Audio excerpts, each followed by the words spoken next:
Okay, hi guys. So this is the first time I've ever tried streaming, so it's going to be a bit of an experiment, and hopefully it will work. So the idea is, if you post your problems on the live chat section, and then I've got my calculator here, and I've got a couple of physics books. So maybe I can help you with some problems if you've got some problems. So I don't know, just live chat, message me, and let's see if this is even going to work. I really don't know. So let's try it out. So yeah, just send me a live chat message. So if there's something you're not sure about with maybe IGCSE or the A-level physics, maybe I can help you. Okay, I'm not guaranteeing that I can help you, but I've been teaching it for a while, so we shall see. I might and I might have to look in the book, but maybe we can just give this a go. So if there's something you want to know, just give me a shout, and then hopefully I can try and help you.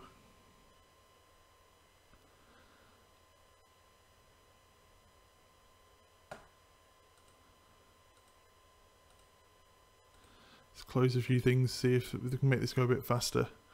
I don't know if this is going to work. I hope so.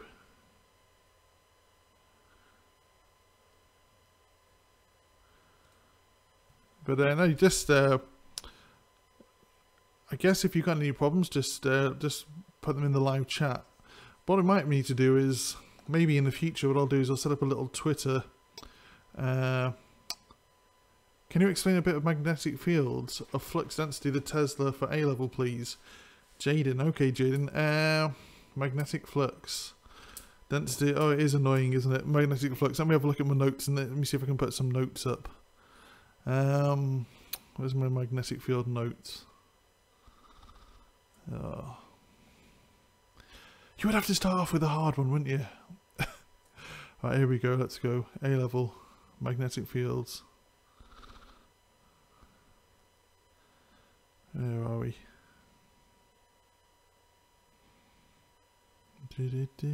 Oh no. Helps if I'm actually looking in the A-level section, doesn't it?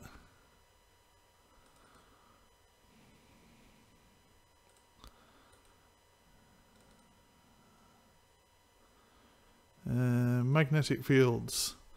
So, I don't think you guys can see what I'm seeing, can you? Let's have a look. Let's have a look if we can do it. Okay, so I wonder if I can display this somehow. My little notes on magnetic fields, if it's coming up. Sorry, Jaden, bear with me because this is the first time I've ever done this, so I'm not sure if this is going to work, but I think so. Let's try it. Jaden, how's my audio? If you can hear my audio, how does that? How's the video as well? I don't think it's very smooth, but we can try. And this is also the worst computer in the world to do this. Come on, magnetic fields, load up.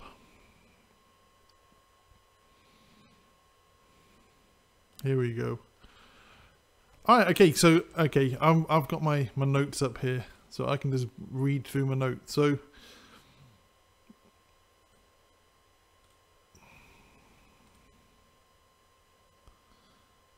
let's have a look.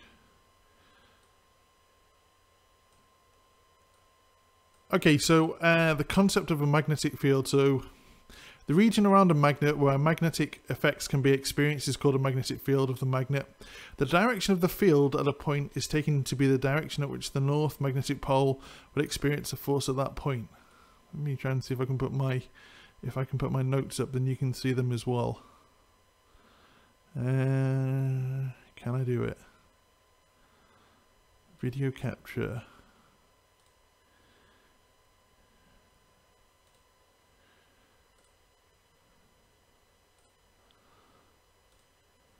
Let's have a look. Hopefully you can see my notes here as well. Okay, so I tell you what, let me move this over here. Let me make this a little bit smaller. And put that there. Put my video up here.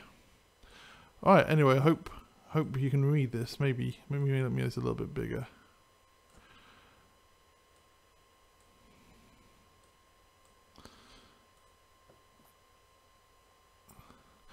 Okay, so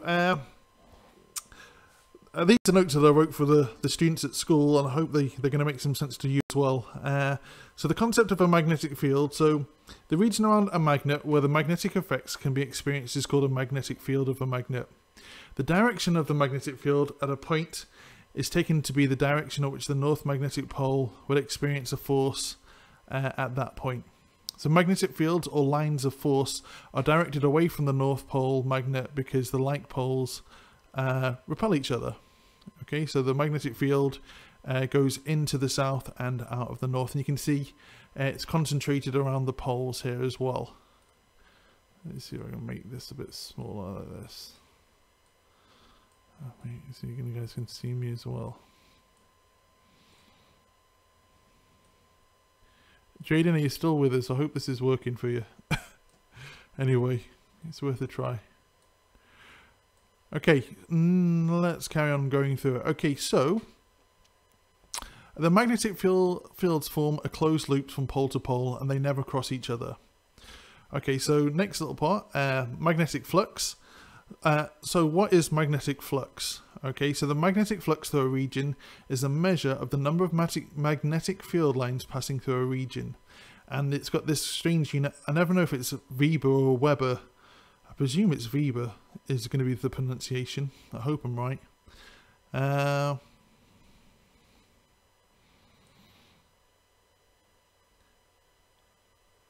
Magnetic flux density. The magnitude and the direction of a magnetic field can be represented by its magnetic flux density, which is given the symbol B. The flux density is proportional to the magnetic field strength. The unit of flux density is a Tesla. The direction of the flux density at a point is that of the tangent of the field of the line at that point. What exactly does that even mean? Okay, the direction of the flux density at that point is the tangent to the field line at that point. Okay, so they mean basically at that point the flux density is going off in the direction of the line. Okay, the magnitude of the flux density is high where the number of field lines per unit area is high. Okay, that kind of makes sense. So the more field lines you've got in an area all clustered up together, the greater the amount of magnetic flux. Am I going off on I'm going off on a bit of a tangent here. Am I? I've lost my train of thought. Let's go back to it. Okay, yeah, so the magnitude of the flux density is high where the number of field lines per unit area is high. Okay, that makes sense because that's like kind of concentration. So magnetic flux density is defined as the force acting per unit current per unit length on a wire placed at right angles to the magnetic field. And I've seen this definition in Cambridge past papers. So if they ask you for the definition of magnetic flux density, this is what I would put down, because I've seen it in past papers. Magnetic flux density is defined as the force acting per unit current per unit length on a wire placed at right angles to the magnetic field. Tesla, 1 Tesla is equal to 1 Weber per square meter. Okay, or 1 Weber per meters cubed. Sorry, yeah, per square meter. Yeah, that's right. Yeah, or 1 meter. Okay. So when a uniform magnetic field of 1 Tesla that is normal to a wire, so normal means at 90 degrees, it carries a current of 1 amp, the wire will experience a force of 1 Newton per meter. So if you've got a wire, okay, and you put if you put 1 amp going through it, okay, so per meter, it will experience a force of 1 Newton on it if the magnetic field happens to be 1 Tesla at 90 degrees to it. Jaden, how's this going? Is this making any kind of sense? Just, if there's something you don't get, just put a little message on the live chat and I'll try and go back or whatever if I'm not making any sense. Next little thing you need to be aware of. Force on a current carrying conductor. A current carrying conductor placed in a magnetic field may experience a force on it. reverse either the magnetic field on the current direction and the direction of the force will be reversed. So if you reverse the magnetic field, this is good old Fleming's left-hand rule. So I don't know if you remember from GCSE. What is it? So you got your thumb is the direction of the thrust, okay, or the force. Your first finger is the field going from north to south, and then second finger, which is always a bit like kind of like second, it's current going from positive to negative. Okay. If you reverse either of these, then the direction of the current's going to, so the direction of the force on the wire is going to reverse. In the syllabus, there's this nice little equation that's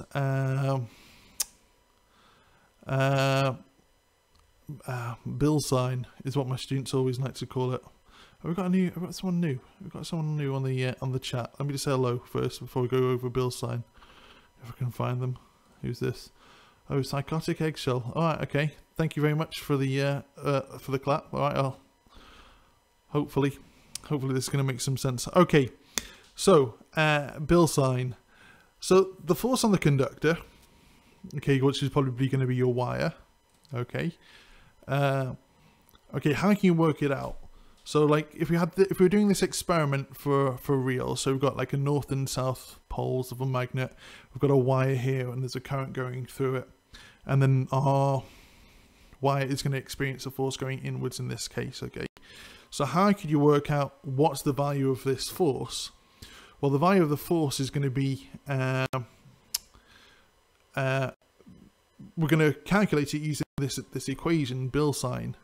Okay, so what are the different parts of this equation? Let's kind of like take it apart. Okay, so F is the force on the conductor, B is the magnitude of the magnetic flux density, I is the current going through it,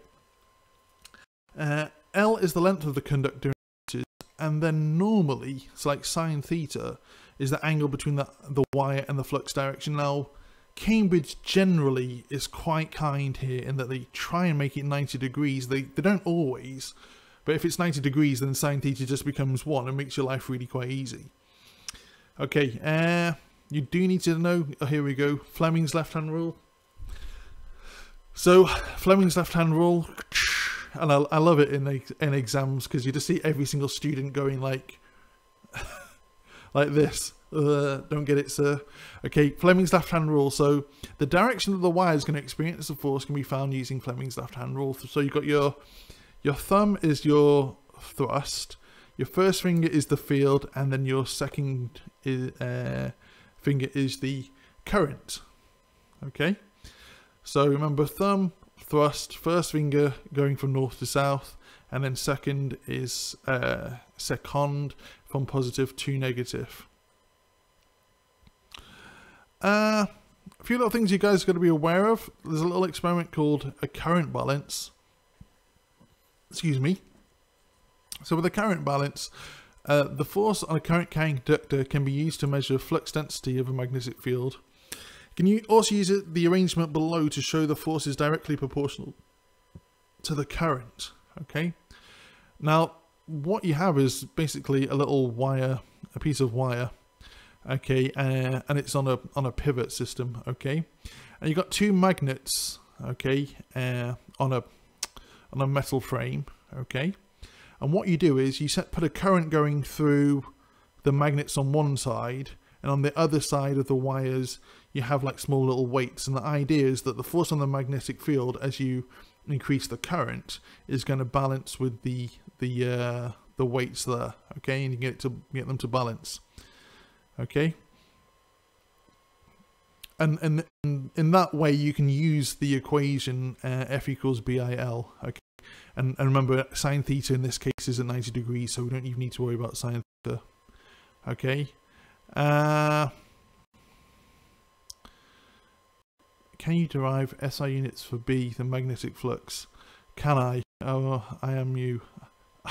I will try. Okay. Let me go through my notes and then I'll try and derive SI units for B, the magnetic flux. Okay, let me carry on with my notes first and then I'll get back to you. I'll try. I'm not guaranteeing yet. Okay. The next thing on the syllabus that you need to be aware of is the force on a moving charge. The direction of the force on a charge moving in a magnetic field can be predicted using the Fleming's left-hand rule. Okay, great.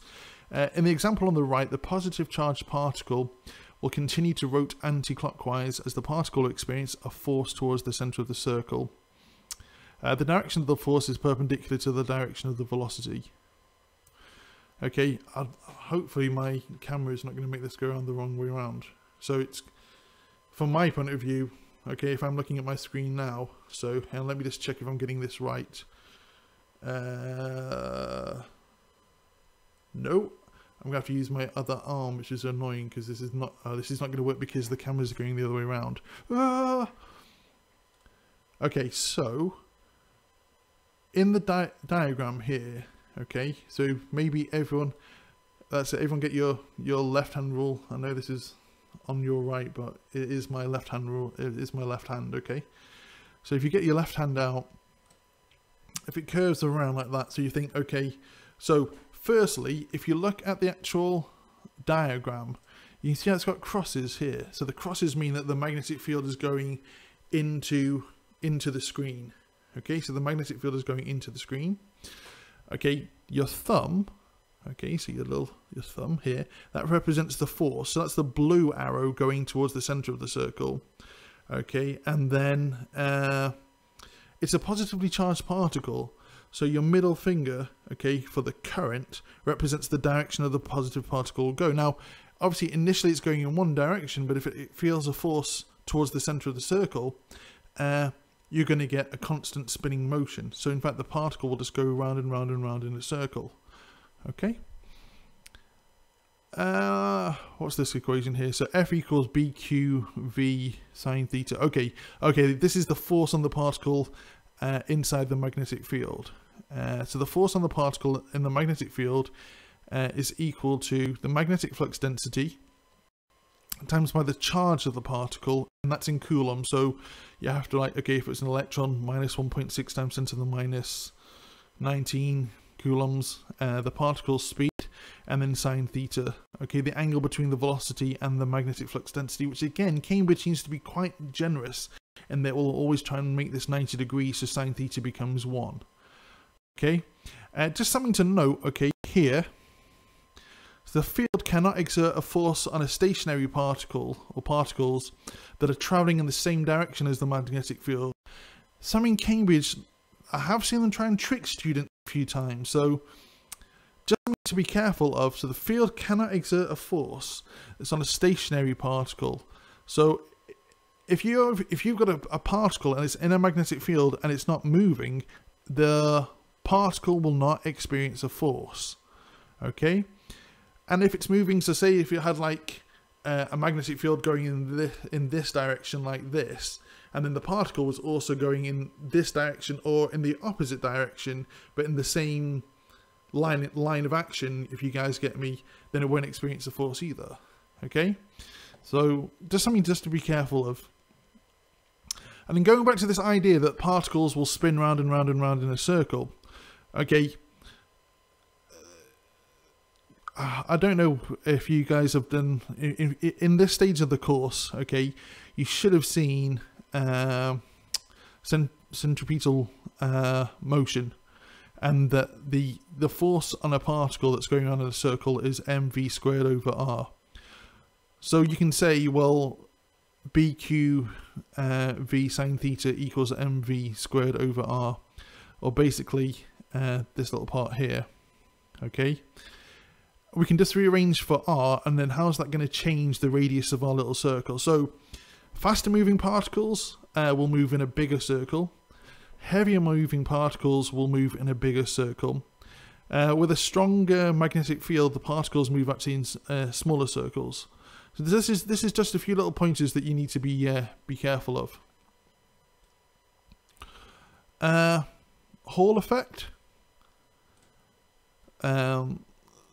So consider a piece of conducting material in a magnetic field of flux density B, and that field passes through the material perpendicularly to the current passing through it. The charges that pass through the material will experience a force due to the magnetic field. In this this case, the electrons are forced to one side of the material, creating a buildup of charge which increases until the potential difference becomes so great it prevents any further increase. So okay, so think about this diagram that you've got here. Okay, so in fact let me zoom in for you guys. I hope this is going to work. A bit bigger. How's that? Can I move over a little bit? Yeah. So people, I'm dealing with the world's slowest computer as well.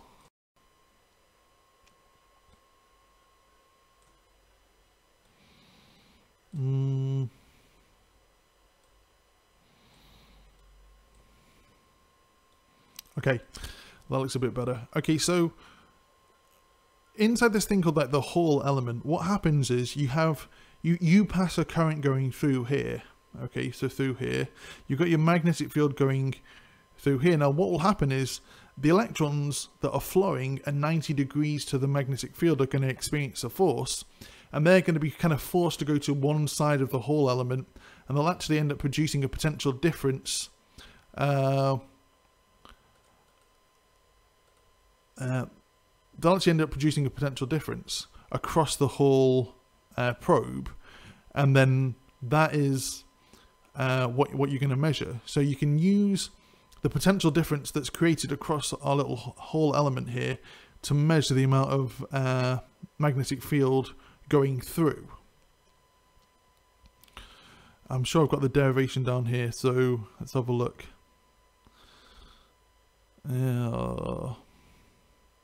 Okay, so how are we getting on here? Yeah, let me move this over here, down here.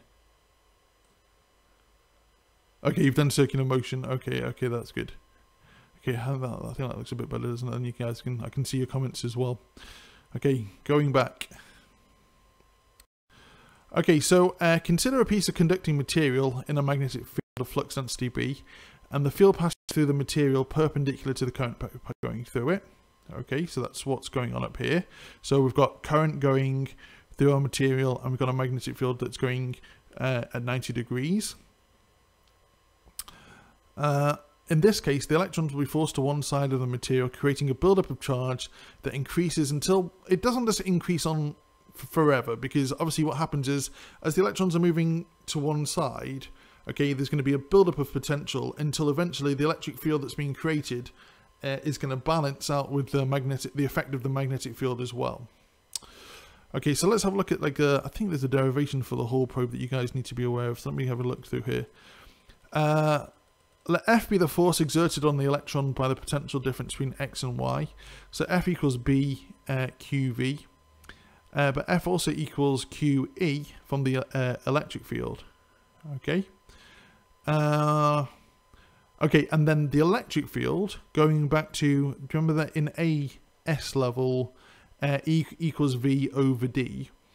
So here, this E here is the electric field, and you've got the Hall voltage, which is just the voltage across the probe, divided by this distance here. Oh, sorry, this distance here. Where E is the electric field strength from the uniform field between X and Y due to the Hall voltage, and D is the distance between the sides X and Y. What has gone on here? Therefore, B, QE, V equals...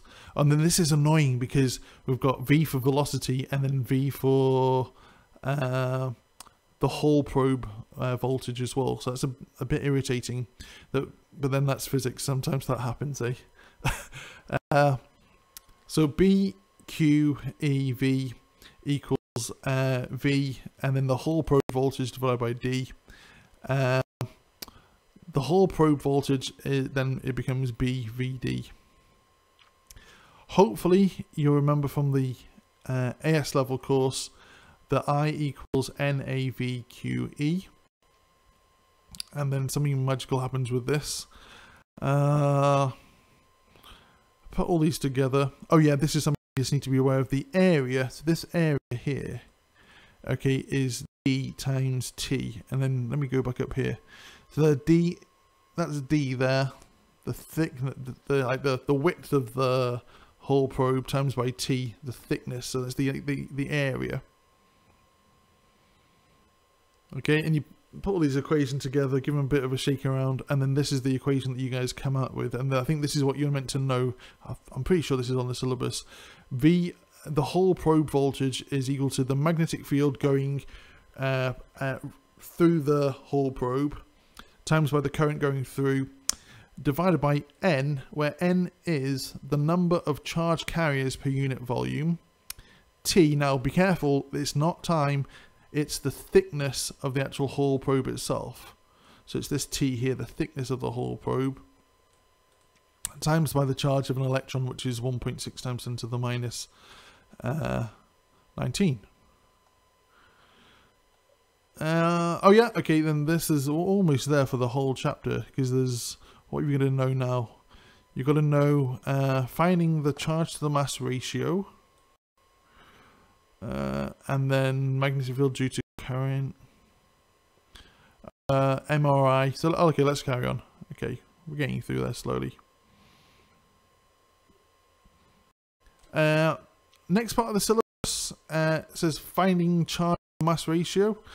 The charge to mass ratio is known as the specific charge of the electron and is found by QE over ME. So QE is the charge of an electron divided by the mass of the electron, and a long time ago these two things weren't known, but in a very clever way you could work out the ratio of the two. And a guy called J.J. Thomson, I believe in Manchester University, he did this experiment. And J.J. Thomson, I know he won a Nobel Prize as well, I think for the discovery of the electron actually. So where was I going with this? Oh yeah, specific charge. So what is specific charge? It's the charge divided by the mass, okay, of an electron, or in that case they used to be called cathode rays. So the specific charge of an electron can be determined when an electron moves in both a magnetic field and an electric field. And what they do, what was so clever about this experiment is that the magnetic field and the electric field are perpendicular to each other. So the net effect actually cancels out. Okay, so you're actually in a situation where the electron carries on straight. Okay, or what you can do is you can get it to form a circle to go around. And then if you know the speed or I think is the potential difference of the electron energy going in, and then the radius of the circle with the strength of the magnetic field, you can work out the charge to mass ratio. Let's have a little read through. I know I've written it down here somewhere, but honestly I can't remember. Okay. Okay, the experimental setup shows the modern J.J. Thomson experiment to determine the specific charge of the electron. Excuse me, people. It consists of a discharge tube in which two electrons, an anode and a cathode are present. These are used to generate an electric field E. So when a sufficient amount of potential V is applied between two electrons, the electrons are emitted from the cathode with a velocity of V. Okay, so here's where you're going to put your potential difference, and you're going to accelerate the electrons and then get them to curve. Oh, well, they're going to be accelerated in that part, and then they're going to curve by the magnetic. So by the magnetic field, they're going to curve. Where was I? The experimental setup shows the modern J.J. Thomson experiment to determine the specific charge of the electron. So you've got a discharge tube. Okay, I read all that. Okay, when a sufficient amount of potential is applied between the two electrons emitted from the cathode ray, the electron's going to get accelerated with the velocity v. Now, the work done by the electric field on the electron is equivalent to the kinetic energy that it's going to possess. So you can say QE. Now, just be careful because, again, these V's are not going to be the same. Okay, so QE, so the charge of the electron, times by this potential that it's going to be accelerated in, is going to equal half mv squared. Okay, and then you can rearrange this. So using the equation for an electron traveling in a circle in a magnetic field to eliminate the smaller v. Okay, I'm just going to put this up here. I'm not going to go through it in detail. eventually, where is it? Yeah, oh yeah, here it is.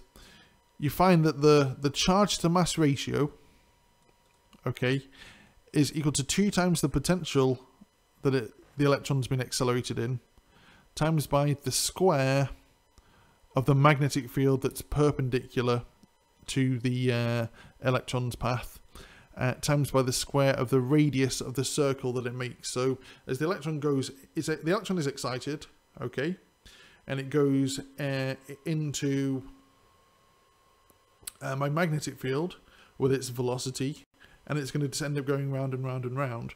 So you can measure the strength of the magnetic field, and you can measure the actual radius that the electron makes. And I think how they do it is they've got like you get basically, it looks like a giant light bulb effectively, okay? When the electron goes in, okay, there's 2 rings on either side, okay, and then the rings are used to make a magnetic field between the two rings, and the electron goes up. It forms a ring going round and round inside. Like this thing is basically like a giant glass tube, I guess you could say, like a giant light bulb, but it's actually got a gas. I can't remember what gas it is. It might be nitrogen or something, but very, very low pressure. And as it goes around, okay, these electrons form a little circle, and they cause the gas inside the actual tube to become excited and then give off light. So that's how you end up measuring the circle that these electrons are going around in. Very cool experiment. Okay, you might even have the equipment at school yourself. I don't know, but maybe. Okay, next one. Do you have to memorize the charge to mass ratio, or is given in the exam? Now, the formula. Let's have a look. I'm not sure. Shall we have a look? Okay, hang on 1 second. Let me load up the specification. Let's have a look through, because that's the only thing I know. Where's my latest?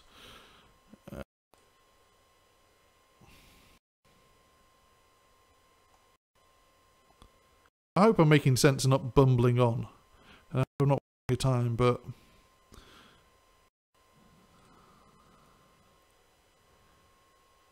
there we go. No, hang on.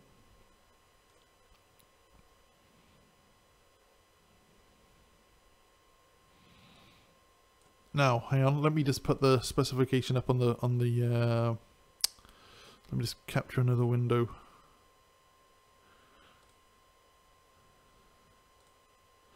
All right. So here's the specification. Okay, let's have a look through it. Let's see. Magnetic field. Do you need to know the formula? So this is if you're going to take your exam either this year or next year. So let's go have a look through.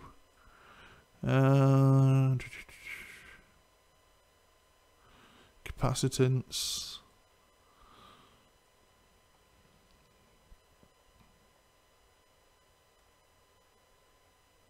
Okay, the magnetic field.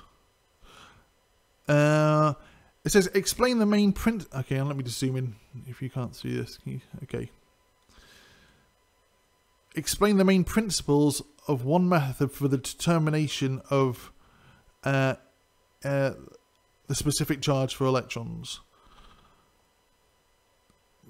Do you have to memorize the charge to mass ratio?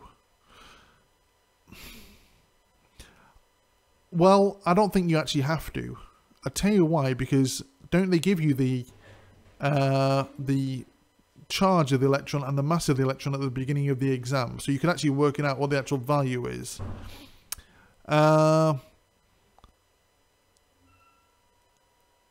Explain the main principles of one method for determining the okay. So it says explain, so it doesn't mean really state the actual value. Okay. Use the formula though. I think it wouldn't harm to know the formula. what you know, what harm does it know to learn the formula? I think I would just go through it. Yeah. Okay, let me just close this for now. Okay. And let me get rid of that capture there, so remove that for now. Okay, we're back with this one. So this formula here, it's not stated, I guess, but it wouldn't harm just to know where this all comes from. It doesn't harm. It doesn't harm to know it. Okay. Okay, carrying on a little mystery tour of magnetic fields. We're almost there, people. We've only got 6-7 pages left. Okay, the grip rule. So magnetic fields to currents. So pattern due to a long straight wire. You use the right hand grip rule. So here's my pen. Sorry, there's my pen. So imagine that's the wire. Take your right hand and grip it. I know that looks like my left hand, but it isn't. This is my right hand. Okay, so you take your right hand and then the direction that your fingers go around, okay, is the direction of the magnetic field, and your thumb represents the direction that the current is actually going up through. So in this case, the wires, the electrons are sorry, not the electrons, the conventional current. Okay, so the conventional current is going up through the pen, okay, and then the magnetic field is going around it like this. Then a few more things you need to be aware of. So the pattern due to a circular coil. And then the pattern due to a solenoid. Now the pattern due to a solenoid, okay, let me go up a little bit here. Again, there's another way you can use, look at the direction of the conventional current. Now in this case, it's going over around like this, okay? So if it's going over or around like this, okay, then your thumb points to the North Pole. So if you're doing this with me, okay, so you're using your right hand. I know it looks on the screen like it's my left hand, okay, but if you're using your right hand and you're going over like that, your thumb points to the points to the north magnetic field. So the electrons are kind of coming out of here and going back in. Sorry, not the electrons, sorry, the magnetic field is going out and coming back in. So from the north to the south. Now the next little thing, I've added this in my notes, okay, but I haven't seen it on the syllabus, but I just thought, well, just play safe. So on the notes that I made for my students, I put it in. So the force between current carrying conductors, the direction is obtained from the right hand corkscrew rule, and note that the two wires carrying the current in the same direction attract each other, and then they repel if the currents are in opposite directions. So if you've got two wires, hey, two pins, if the current is going in the same direction, then the wires are going to retract. If the current is going in the opposite direction, then the wires repel. Now I've put here the formula to work it out. So F equals mu naught I1 I2 L over 2 pi D. So I1 and I2 are the currents in the wires. Okay, F is the force between the wires. Mu, I think, is the permittivity or permittivity of free space, something like that. It's one of the constants at the beginning of the exam. L is the length of the wire, and then 2 pi D. Well, 2 pi, obviously pi, just constant, and then D is the distance between them. Now, this hasn't come up. Well, sorry, let me not say that. I don't think this is in the specification, but I just thought I'd put it in just to play safe. Right, anything else? Jaden, okay, do you have to know the formula for the long straight wire, the circular coil, etc.? Like B equals mu Ni for the long straight wire. Is it possible to explain the AS superposition And then Jade, because Jaden, let me say I'm not 100% sure. I'm not going to say 100% sure. So I wouldn't, it doesn't harm to overlearn something, okay? That's about the end of my notes. Okay, so Ghost 1808. Is it possible for you to explain AS superposition? Yes, it is. Okay, so let me load up my magnetic. Sorry, let me load up my superposition notes. Unless you guys get any more questions about magnetic fields, I hope I'm kind of making some kind of sense. Anyway, okay, let's have a look at some superposition, and then I think I might just call it a day.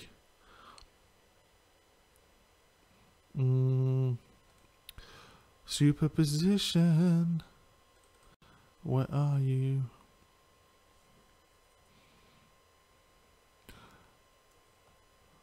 Guys, okay, I hope this is helping you, because this is the first time I've done like a little live video, so I mean, I hope it's going okay.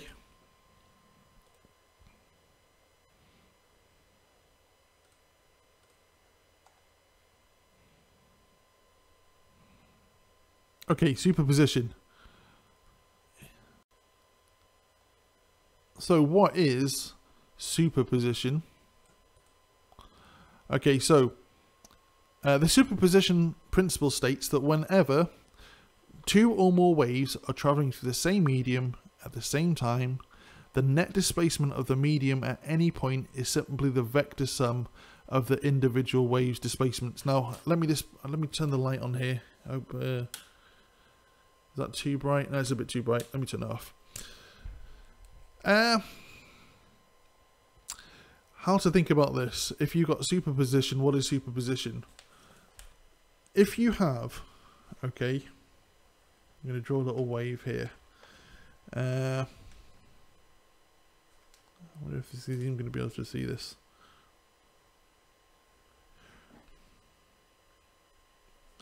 Got two waves coming in. Let's have a look. See if you guys can see this. Like, no, that's pretty much useless. Okay, okay.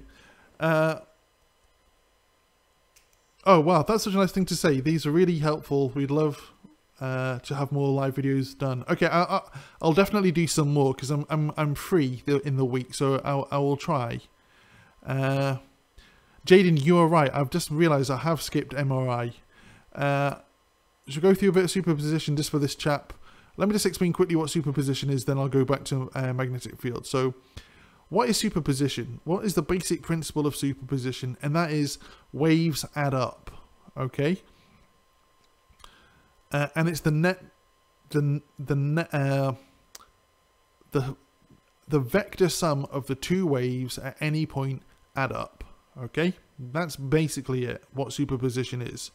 So if you've got two waves, maybe one wave, okay, might be on a piece of string or whatever, it could be any kind of wave. So you've got one wave that's peaking, okay, at 2 centimeters, another wave that's maybe peaking at 5 centimeters.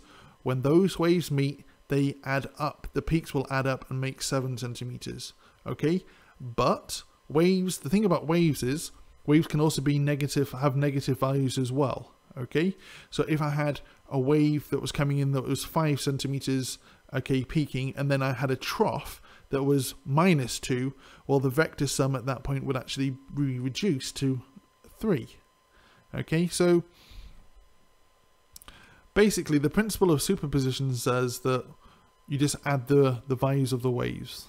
Okay, Jaden, you're right. I have missed out MRI. Okay, let me go back to MRI. So apologies for that, because I think I'm just rushing through my notes. Because it's the first time I've done this, so I think I'm a bit nervous, but I think this is really cool. It's such a good, like, it's something different, okay? Okay, let me go back to my A-level notes and let's have a look at MRI. Magnetic fields. And MRI is very, very cool. In fact, there's a really good simulation of MRI. Can you guys see this? Is this coming? Okay, it's back. It is back.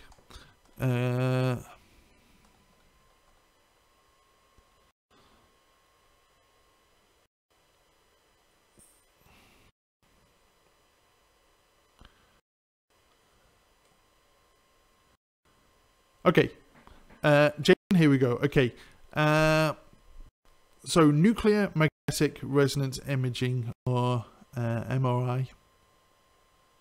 What's going on with my computer now? Okay, no, okay. Okay, so nuclear magnetic resonance, okay, is the physical phenomena in which the nuclei, okay, in a magnetic field, they can absorb and re-emit electromagnetic radiation, okay. The energy is at a specific resonant frequency, and that is actually dependent on the magnetic field strength. And I wonder if I can try and get the simulation to work on the screen. That would be so cool. Anyway, well, let's try it, okay? So, what you firstly have is, you have a giant magnetic field, okay? So, with this giant magnetic field, the magnetic field causes the nuclei of the atoms inside whatever you want to look at to all turn and face in the same direction, okay? So all these atoms, or the nuclei of the atoms, not even the atoms themselves, the nuclei of the atoms, and then you can say, well, what is it that's spinning? It's very abstract. I mean, you can have this idea that maybe like your proton somehow is spinning, but what is it inside the proton that's spinning? Well, maybe it's the quarks. I don't even know. I don't know. Okay, so you have a very, very strong magnetic field. Okay, and then that causes pretty much all of the nuclei to spin in the same direction. Okay. Then what happens is, and this is very clever, is that you send a piece of like a specific radio frequency pulse, okay? And what that happens to do is it makes the hydrogen nuclei, I think it makes them flip, and then they'll flip back. And as they flip back, they release the RF again. Okay, so you pulse them with a little bit of radio frequency. It makes them flip and then flip back. And as they're doing this, like flipping, that releases some RF. Okay, and then you have basically radio detectors around your unit. Okay, and then that will detect where all these little atoms are. So if you had, like, imagine an area where there's two over here, you get the magnetic, you put them in all these atoms in a magnetic field, the nuclei all start spinning in the same direction, okay? Then you send a bit of radio frequency, causes them to flip, and as they flip back, they release the same radio frequency, but then you have so many sensors around, you can work out where this came from. Okay, so if you have a lot of, well, nuclei in one place, okay, and then a few in another place, you can kind of determine where all these things are. Okay, now, there's one slight thing with this that Cambridge wants you to know as well. Okay, so you have this pulse, okay, but also that you've got this very, very, very strong uniform magnetic field. But also what they also put on there as well is a slightly weaker non-uniform magnetic field. And again, there's this thing about, you know, going back to superposition. Oh, thanks, Mr. G. We still miss you back at Ridgeway. Oh, is this one of my old students? Okay, that's so cool. Okay, I wonder what student it is. Okay, maybe you'll tell me your name anyway. But oh, I miss Ridgeway as well. That was a good school. I did really enjoy working there. And I'll tell you now, Cape Town is a heck of a lot colder than Limpopo. Look at me, I'm here with my jumper on. I bet you don't have a jumper on. Okay, anyway. So, you've got these nuclei, and they're in the magnetic field. Now, the clever thing is, if you have this non-uniform magnetic field over your very, very strong magnetic field, okay, then what will happen is you can kind of like select using what you do with the magnetic field and then the frequency of the RF that you put in, okay, you can kind of work out the different areas within the body where all these molecules and atoms are. Very, very, very clever. So that is kind of something that you need to be aware of, why you've got this non-uniform field as well. And what's the purpose of the non-uniform field? Okay, and it just enables, basically, it makes it easy to work out where things are within the I don't know, maybe the person that you're scanning or something like that. Okay. Okay. Let me try and see if I can get this simulation to work, because that would be really quite cool if I could get the little simulation to come up and work.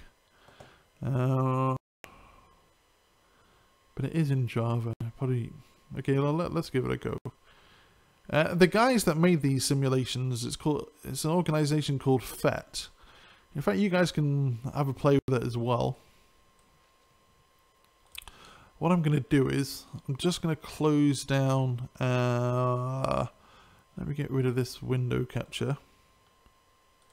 Yep, okay, and then let me put the new one up in a second.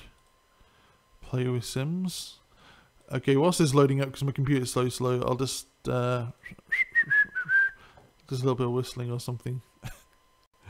MRI, where are you? But the website is PHET. If you're interested in like simulating physics stuff, this is so cool. Where are you? I've just seen it, and then I've simplified ML run now.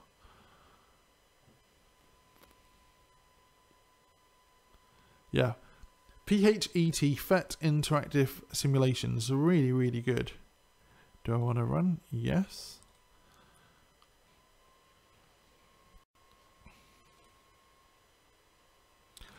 Okay, whilst I'm just waiting for this thing to load up, anything else you guys need help with?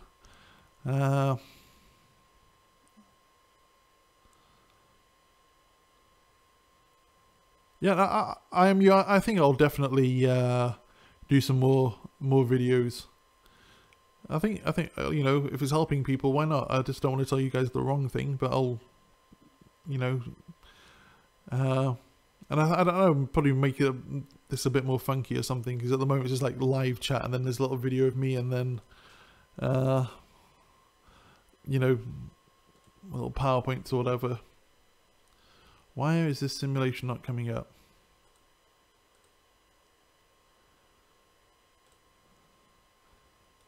Oh, come on.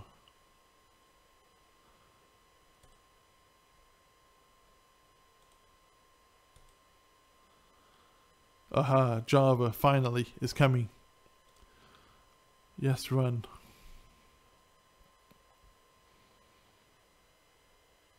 Simplified MRI.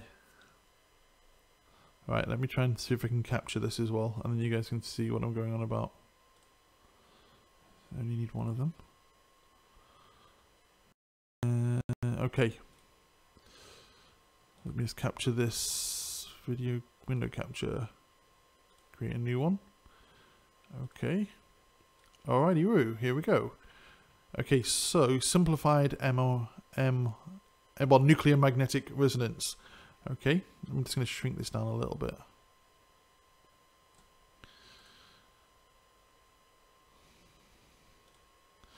Okay, so the basic idea is, where's my magnetic field down here? So if we've got a very, very large magnetic field, you make all the nuclei to line up pretty much in the same direction.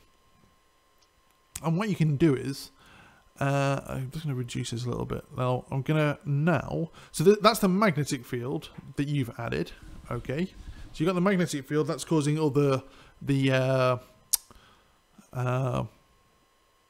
nuclei to kind of like go in one direction. Okay, so let me add a little bit of RF power.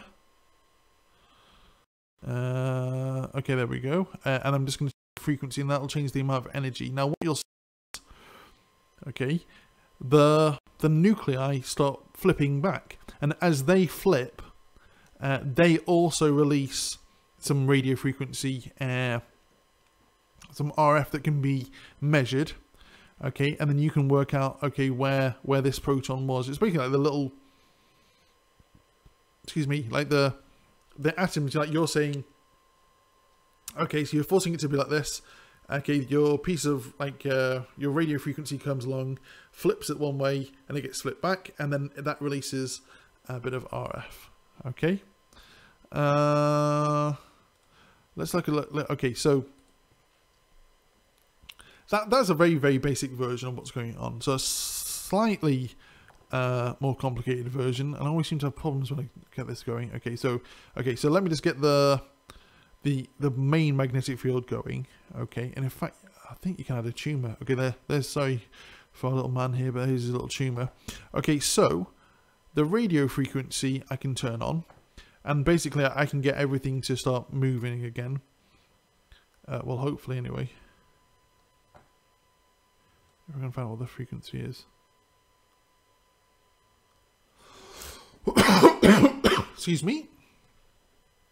Maybe let me just try and reduce this a little bit more. Why aren't you flipping? Hang on, okay, that's 2.54. Let's go back to the simplified version. Okay, 2.06, and then it's 80. Okay, so 2.06, 2.06. Okay, and then this should be, so 80 should make them flip around here somewhere. They should start flipping. Come on, you guys. Okay, here we go. Hooray! Right. So, obviously, where there's a tumour, you're going to have like a concentration of like atoms. So, okay, when the nuclei flip, okay, and then flip back, you're going to get more RF in that like location. Okay, so therefore you're going to get more radio frequencies coming out by that. Now, going back to this thing of the non-uniform field, so I think if I put a non-uniform field as well, you can kind of like tune where the atoms are going to flip. Okay, which is very, very clever. So you have your little magnetic field here, and then now you can kind of like choose which part of your patient or whatever, like where the atoms are going to